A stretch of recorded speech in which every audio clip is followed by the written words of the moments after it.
2289, সহিহ মুসলিম হাদিস 1619।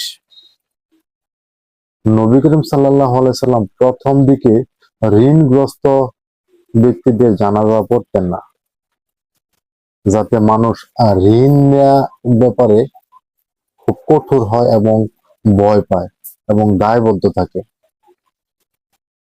এখন 2 নম্বর হাদিস হচ্ছে, শহীদ হলেও ঋণ ক্ষমা করা হবে না।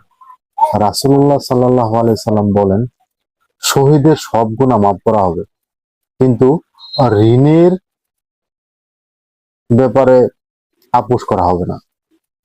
সহিহ মুসলিম হাদিস 1886। এমনকি শহীদও যদি ঋণ পরিশোধ না করে মারা যায়, তবে সেই ঋণের হিসাব তাকে দিতে হবে। কি ভয়াবহ! ঋণ পরিশোধ ব্যাপারে আল্লাহ তাআলা যে ভয়াবহতা বলেছেন, সেগুলো আসলে বললে শরীরের লোম শিহরিত হয়ে